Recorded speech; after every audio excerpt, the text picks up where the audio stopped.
James Morrison stepped out of the elevator on the 40th floor of Morrison Industries, his expensive shoes clicking on the marble floor as he walked toward his corner office, mind on his big meeting when he saw her mopping the floor near the water fountain, back turned, moving in a way that made his heart skip. She straightened, turned, and James felt like he'd been hit by lightning. "Maya," he whispered. It was her Maya Johnson, his first love, his childhood sweetheart. The girl he'd promised to marry at 17, the one he'd lost 23 years ago. She looked up, eyes wide with shock, the mop slipping from her hands. "James?" she whispered. They froze, staring James in his $1,000 suit, Maya in a blue cleaning uniform. "What are you doing here?" he asked. "I work here."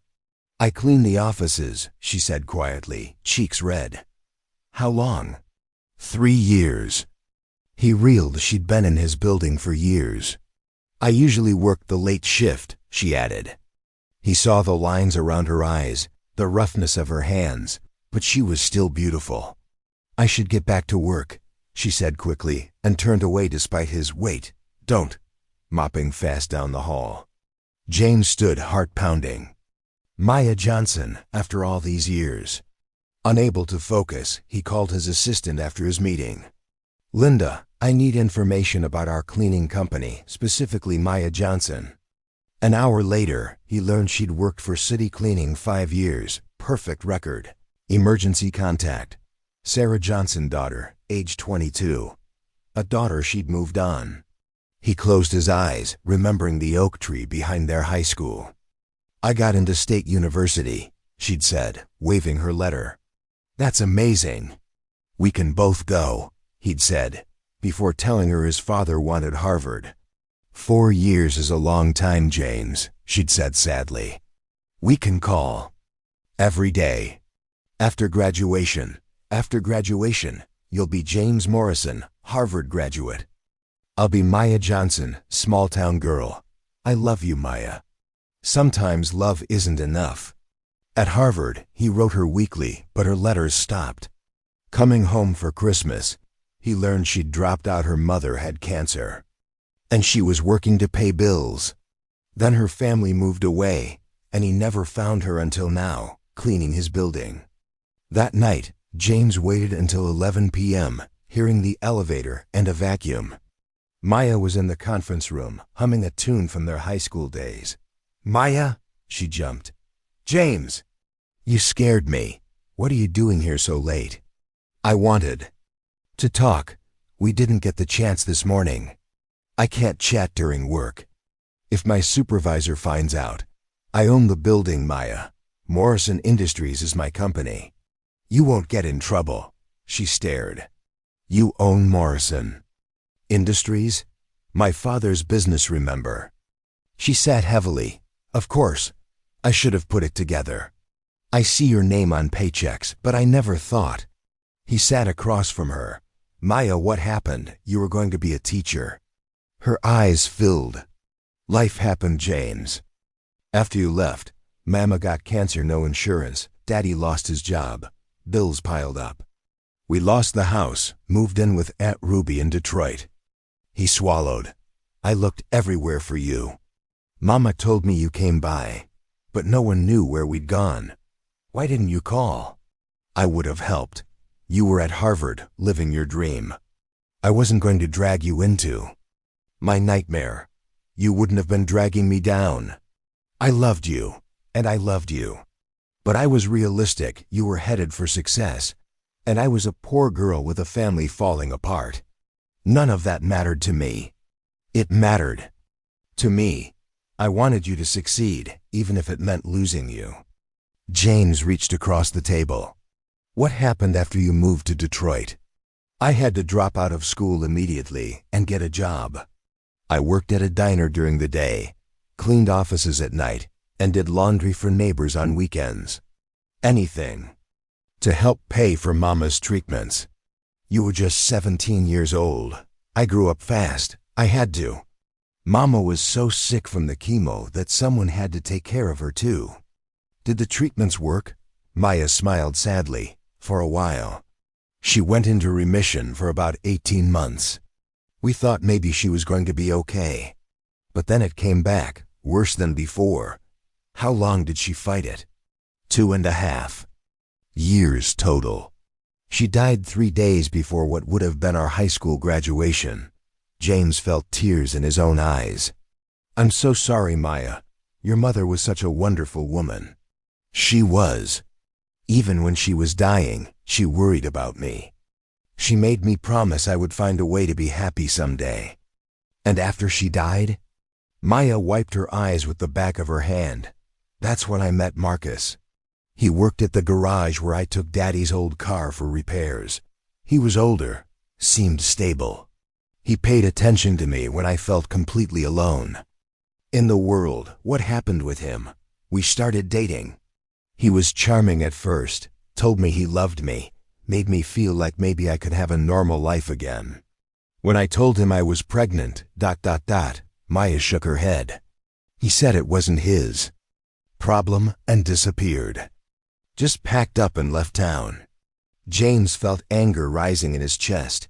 He abandoned you? Completely. I was 19, pregnant, and alone. Daddy had started drinking heavy after Mama died, and Aunt Ruby was struggling to take care of her own family. What did you do? What could I do? I had the baby. My beautiful Sarah. The moment I saw her, I knew I would do whatever it took to give her a good life. James was quiet for a moment. Tell me about Sarah. Maya's whole face lit up when she talked about her daughter. She's incredible, James. So smart, so determined. She got her bachelor's degree in business administration last month. Graduated summa cum laude. You must be so proud. I am. She's everything I dreamed of being. She got a job with a marketing firm right out of college. She's going to have the career I always wanted. How did you manage to put her through college while working cleaning jobs?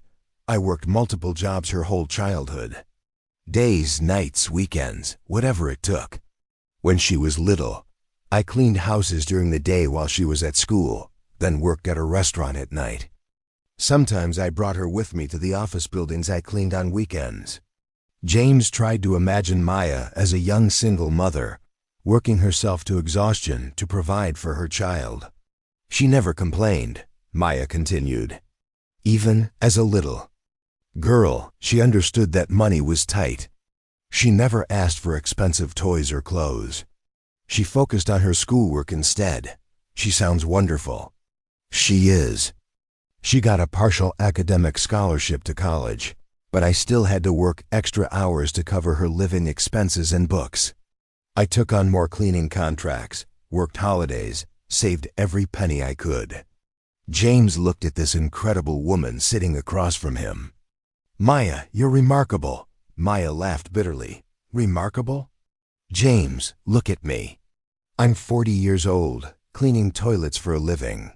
My hands are permanently stained from cleaning chemicals. I live in a 1-bedroom apartment and drive a 15-year-old car. My daughter is more successful than I am. You raised an amazing daughter while working multiple jobs and dealing with grief and heartbreak. You survived when the world tried to break you. You kept going when most people would have given up. That's not remarkable, that's heroic. Maya started crying. I don't feel heroic. I feel tired and worn out. I'm so tired, James. I work 60 hours a week and I can barely pay my rent. I have no savings, no health insurance, no retirement plan. What happens when I get too old to work? What happens when my back gives out from all the mopping and scrubbing? James reached across the table and took her hand. Let me help you. Maya pulled her hand away. I don't want your pity. It's not pity, Maya. I never stopped loving you. Not for a single day in 23 years. Maya stared at him in shock.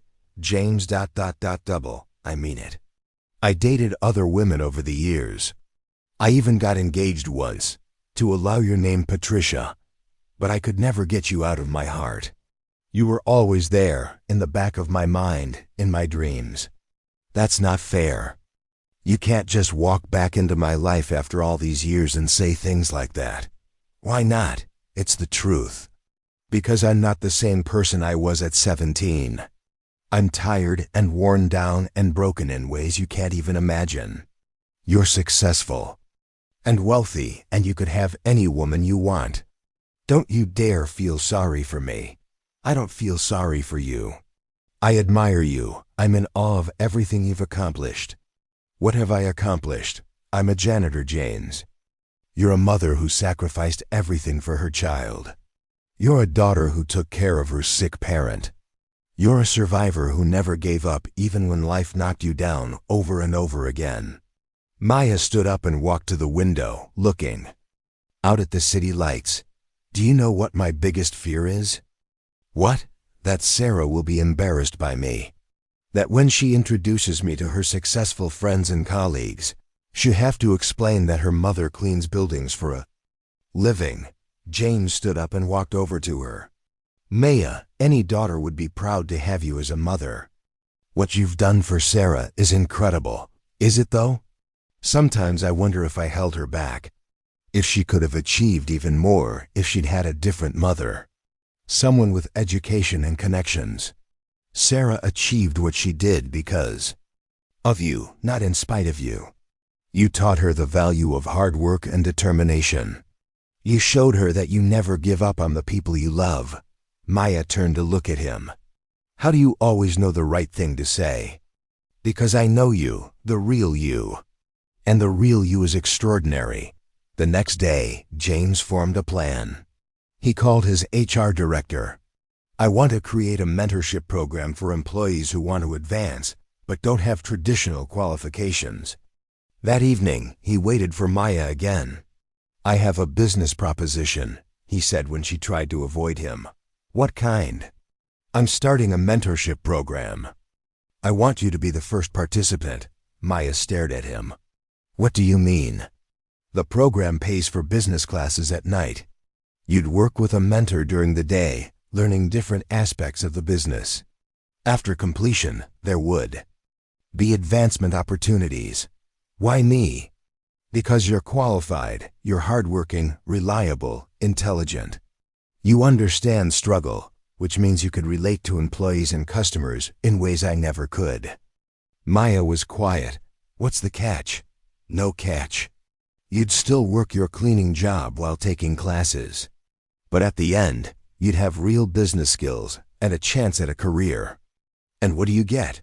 I get to help someone I care about. I get to right a wrong from 23 years ago. You don't owe me anything. Maybe not, but I can do something about it now. Maya stood there thinking. I'm scared of failing. You won't fail. You're the smartest person I've ever known. I need to think about it. Take all the time you need. I need to talk to Sarah first. Of course. That weekend, Maya visited Sarah's apartment.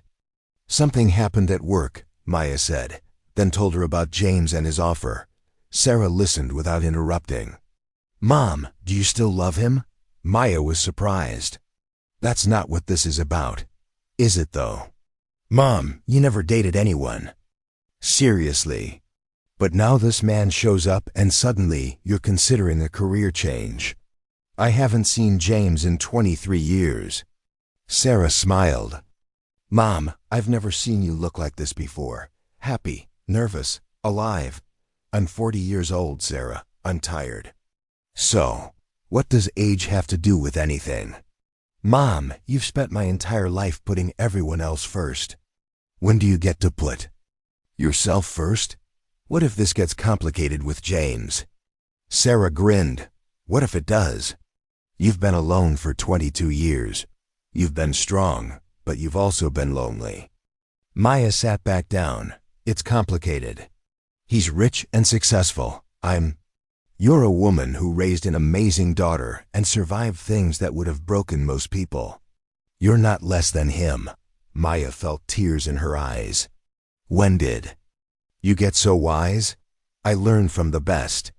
Mom, take the job. You deserve good things. Monday morning, Maya took the elevator to the 40th floor. Her heart was pounding as she approached Linda's desk. I'd like to speak with Mr. Morrison, please. My name is Maya Johnson. Linda's eyes widened with recognition. "Let me see if he's available." A minute later, James came out of his office, his face lighting up with hope. "Maya, this is a surprise. I hope it's okay that I came up here." "Of course it's okay.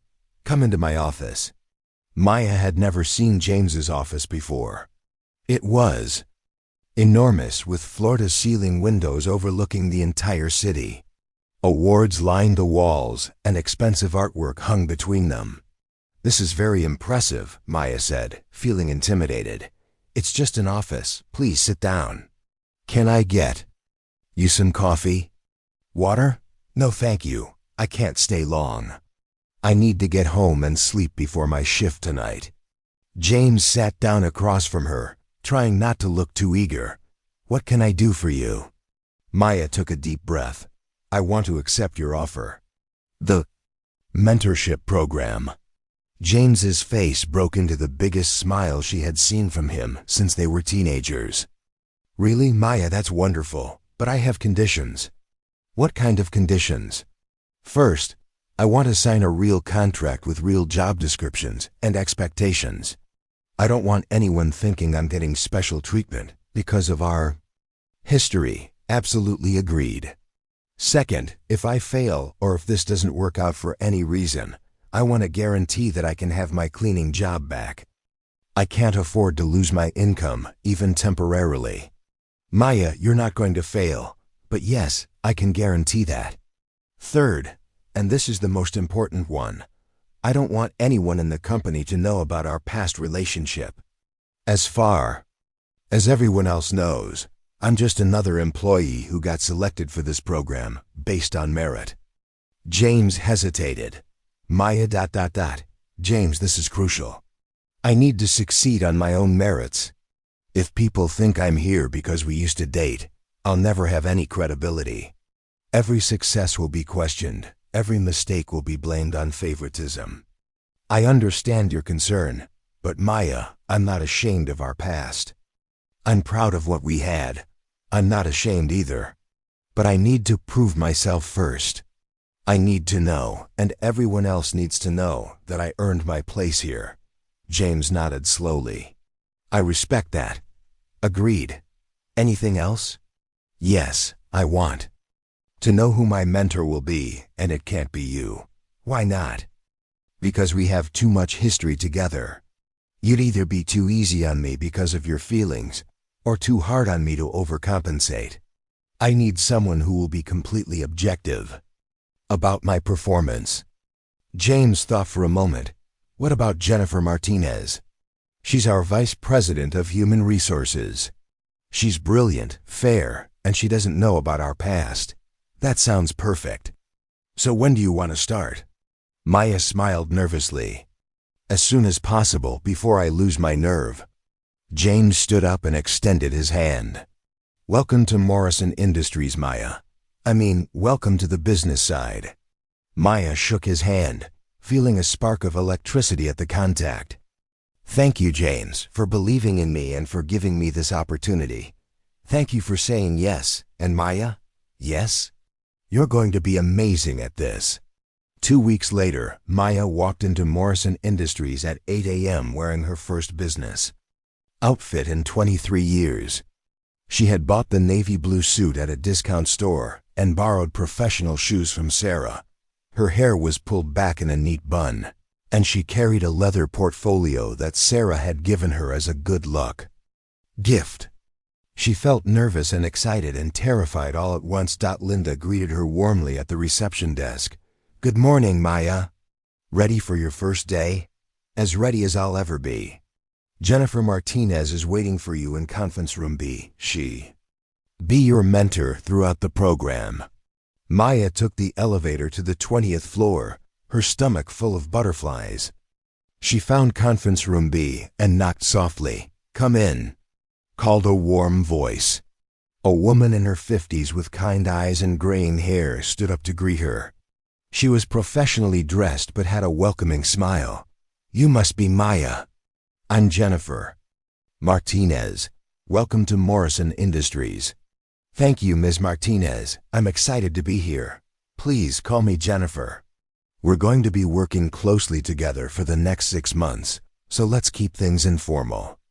Jennifer had prepared a thick binder full of materials about the company, the mentorship program, and Maya's detailed schedule. Let's start with the basics, Jennifer said. Tell me about yourself and your background.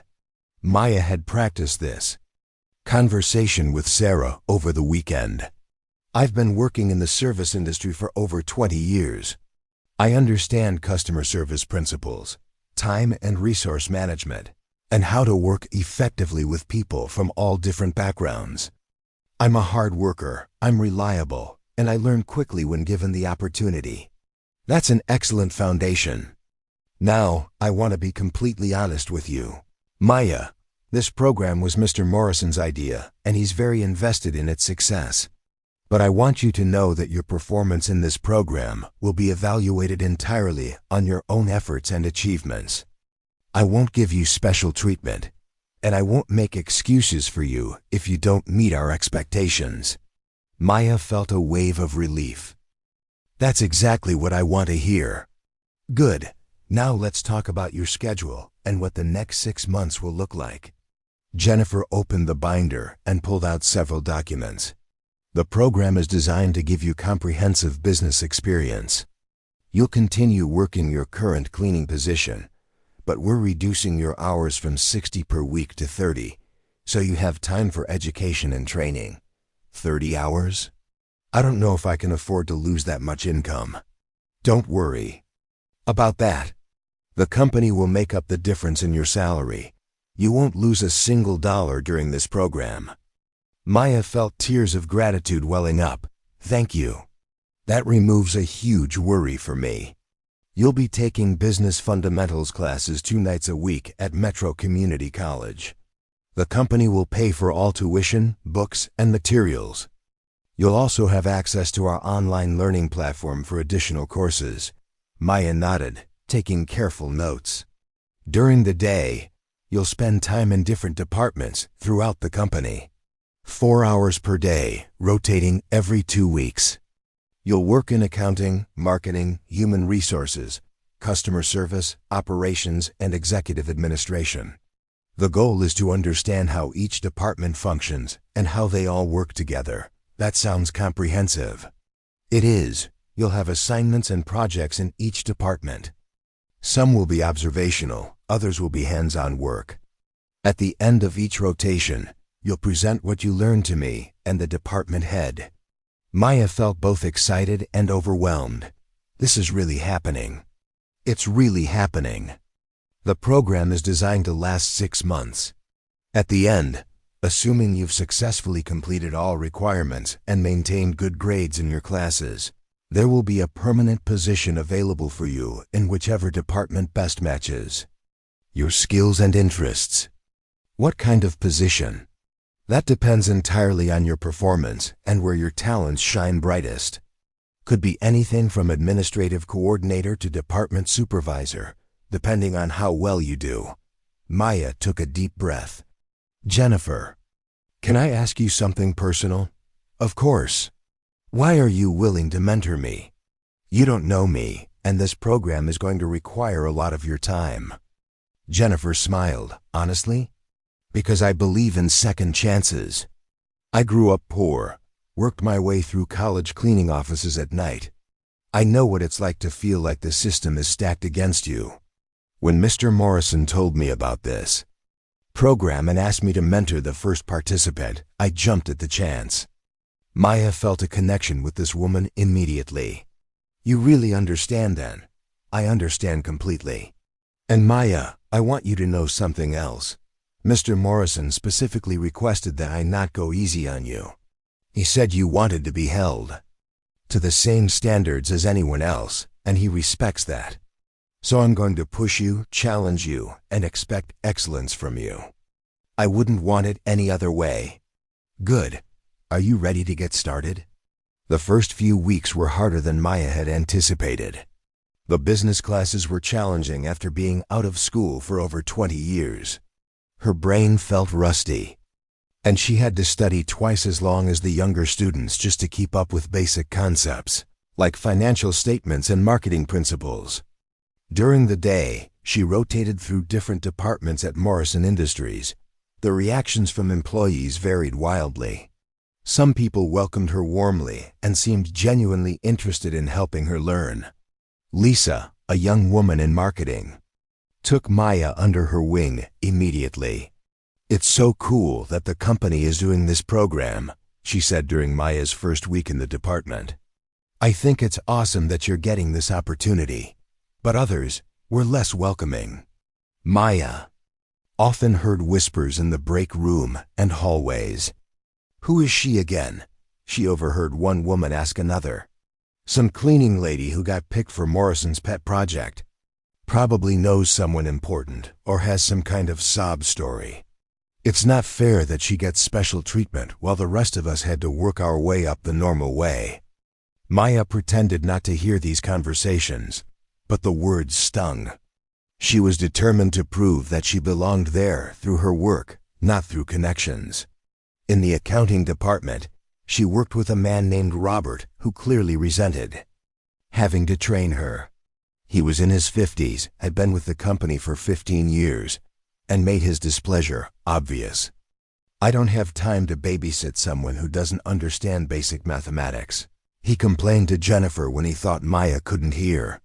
"Give her a chance, Robert," Jennifer replied firmly. "She might surprise you. We'll see about that." Maya was determined to prove Robert wrong. She studied accounting principles every night after her community college classes. She asked questions when she didn't understand something, even when Robert made her feel stupid for asking. She volunteered to stay late to work on extra projects. Slowly, Robert's attitude began to change. One day, about 3 weeks into her rotation, Maya successfully balanced a complicated budget spreadsheet that had been giving her trouble. "You're picking this up faster than I expected," Robert admitted grudgingly. "I've been managing tight budgets my whole adult life," Maya replied. "I just never did it on a computer before." "You have good instincts with numbers. Better than some people with business degrees." Maya felt a surge of pride. It was the first genuine compliment she had received from anyone except Jennifer and Lisa. By the end of her accounting rotation, Robert was actually praising her work. "She's got a natural head for finances," he told Jennifer during Maya's evaluation. "She understands money in a practical way that you can't learn from textbooks." In the customer service department, Maya worked with Tom, the department manager, and quickly discovered that her years of dealing with difficult customers in restaurants and retail had prepared her well. "You're a natural at de-escalating angry customers," Tom observed after watching Maya handle a particularly difficult phone call. "Where did you learn those skills?" 20 years of service jobs," Maya replied with a smile. "You learn pretty quickly how to calm people down when your tip depends on it." Maya's confidence grew with each successful interaction. She began to realize that her years of struggle had actually taught her valuable skills that many business school graduates lacked. She understood what it was like to worry about money, to work multiple jobs, to deal with difficult people when you couldn't afford to lose your job. The community college classes remained challenging, but Maya's grades steadily improved as she found her rhythm. She formed study groups with younger classmates who appreciated her real-world insights, while she benefited from their familiarity with academic concepts. One evening, as Maya was leaving her business law class, a young man named David approached her. "Excuse me, you're Maya, right? From our accounting principles class." "Yes, that's me. I wanted to thank you.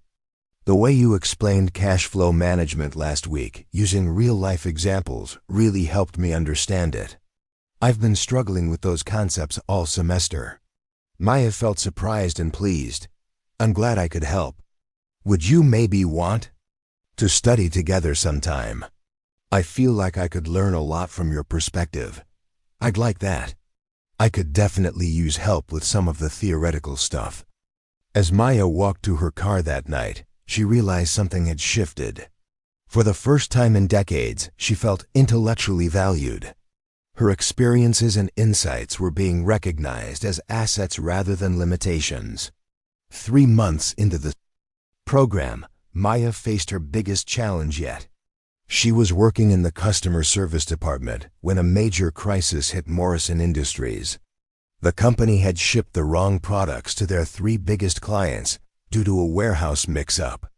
Instead of sending premium office furniture to their corporate customers, they had accidentally sent basic school furniture worth a fraction of the value. The clients were furious and threatening to cancel their contracts and sue for damages.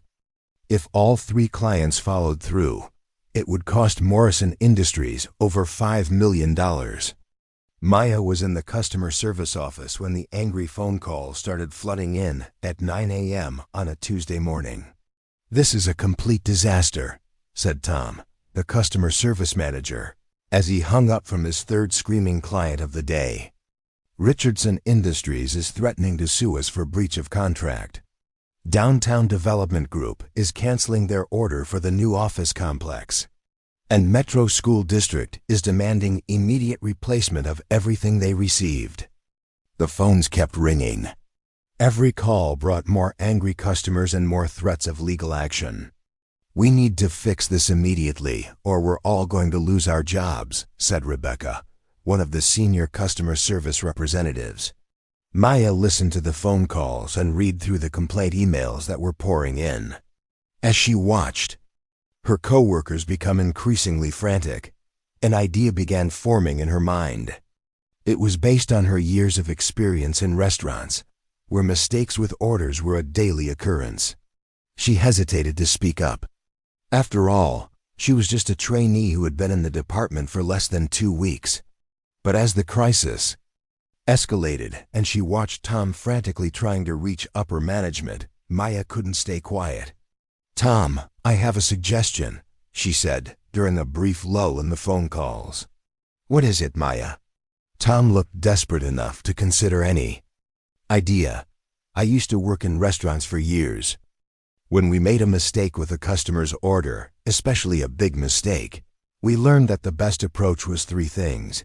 Admit the mistake immediately and take full responsibility. Fix the problem as quickly as possible, and give the customer something extra to make up for the inconvenience." "Go on," Tom said, looking interested. "What if we called every affected customer personally? Not emails, not form letters, but actual phone calls from management. We admit our mistake honestly, apologize sincerely, and offer to not only replace their orders immediately, but also give them a significant discount on their next purchase." Rebecca looked skeptical. "That's going to cost the company a fortune in discounts. But how much will it cost if we lose these major clients permanently?" Maya asked. "Plus, if word gets out that we can't fulfill our contracts reliably, how many future customers will we lose?" Tom was nodding slowly. "It's not a bad strategy. But we'd need approval from upper management for the discounts, and we'd need to guarantee immediate replacement of all the products. So let's get approval," Maya said, "and let's make sure we can actually deliver on our promises before we make them." Tom looked at Maya with new respect. "You know what? Let's do it. But this needs to go all the way to the top. Mr. Morrison himself needs to sign off on this." An hour later, Maya found herself in James's office for the first time since she had started the program.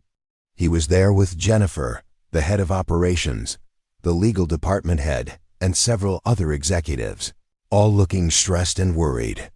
"Maya has a proposal for how to handle the shipping crisis," Jennifer announced to the room.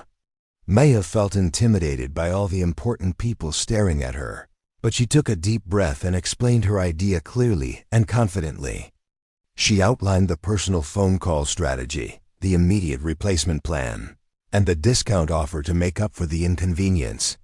James listened without interrupting, his expression thoughtful. When she finished, the room was quiet for a moment. "It's a good plan," James said finally. "Personal, honest, generous. It takes responsibility instead of making excuses." One of the other executives looked concerned. "James, the cost of those discounts could be substantial." "The cost of losing these customers forever would be much higher," James replied. Maya's right. We take full responsibility. We fix it immediately, and we make it right. That's how you build trust with clients. Another executive nodded. It's risky, but it could actually strengthen our relationships with these customers if we handle it right. Then let's do it, James decided. Maya, are you willing to help coordinate this response? Absolutely, Maya replied without hesitation.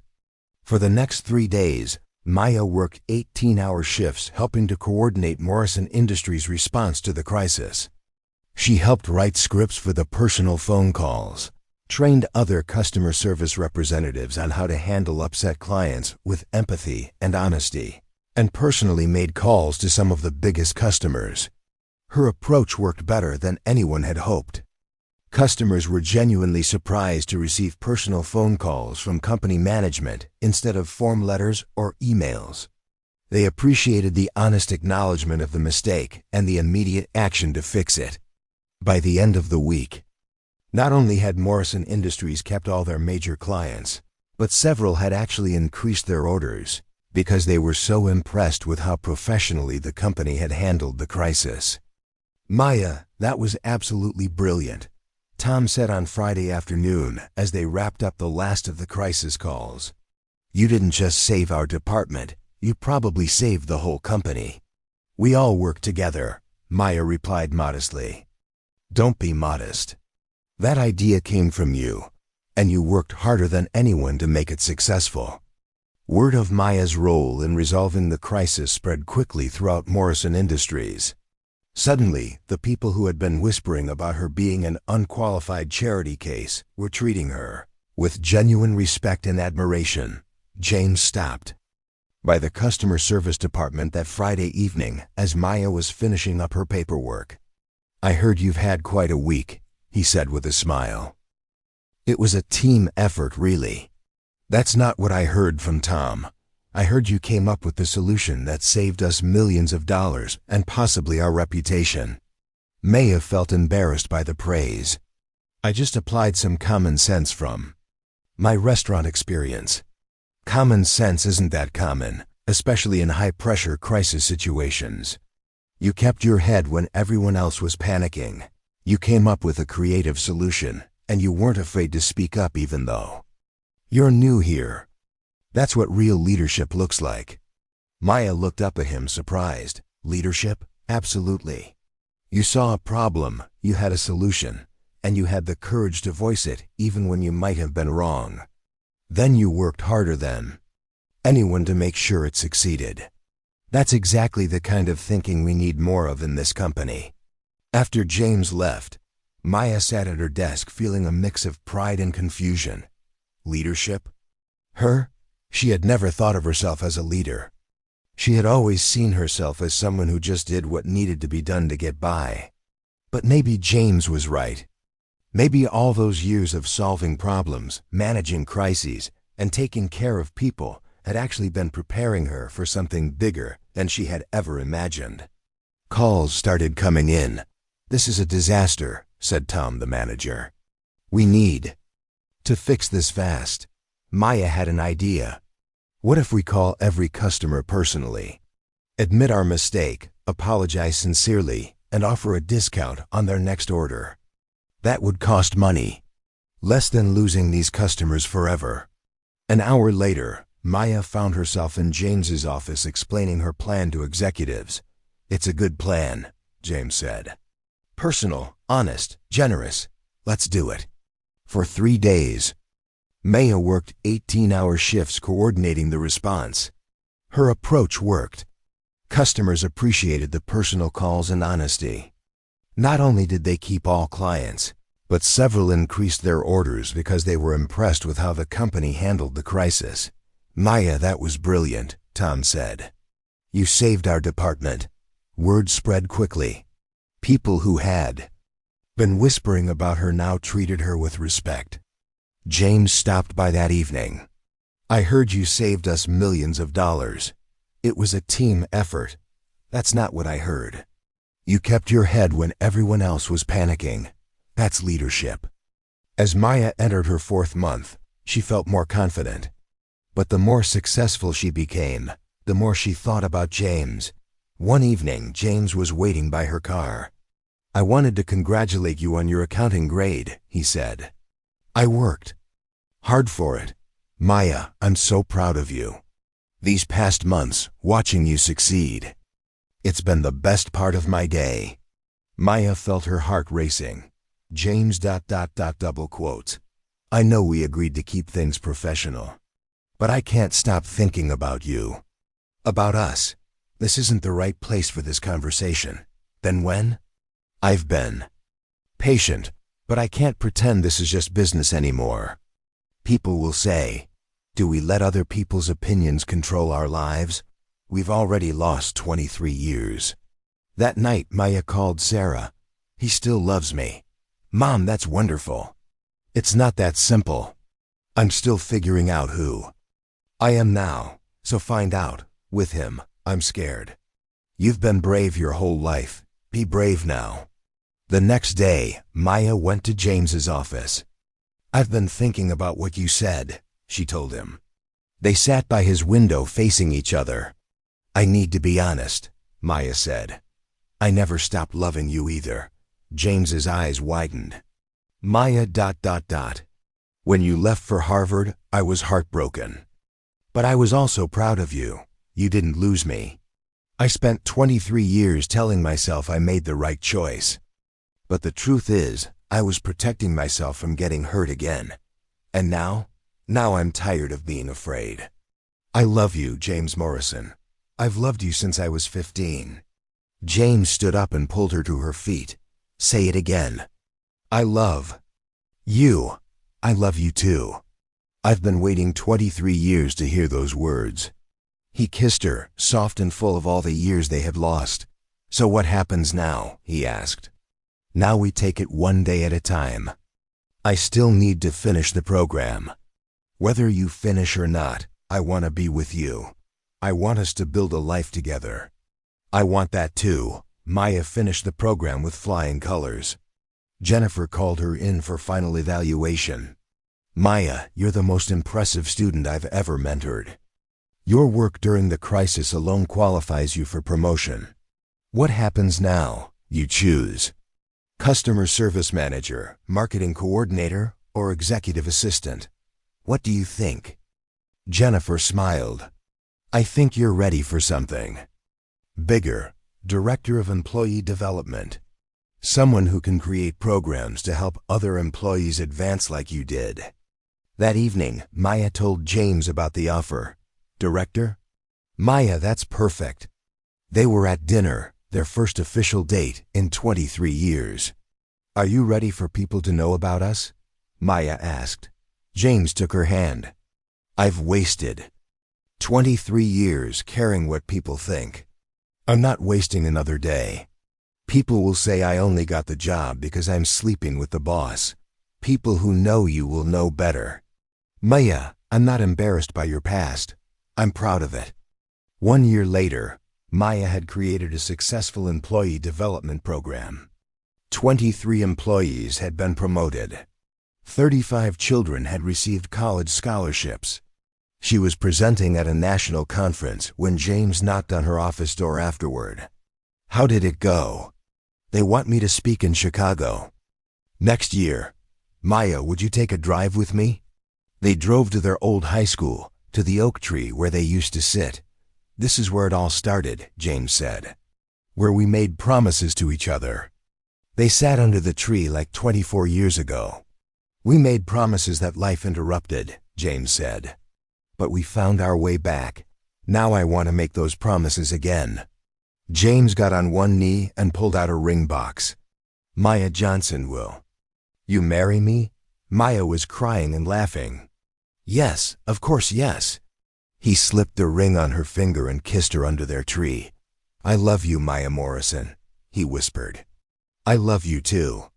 2 years later, Maya stood at a podium speaking to business leaders about her employee development program, which had expanded to 12 companies across 3 states. "When I started this program," she said, "I never imagined it would grow like this." She looked at the audience and saw James beaming with pride. along with Sarah, Jennifer, and others who had supported her journey. 5 years ago, I was cleaning floors and struggling to pay bills.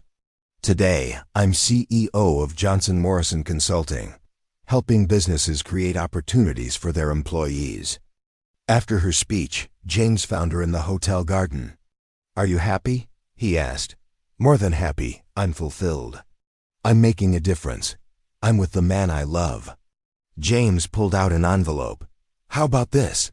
Maya opened it and gasped.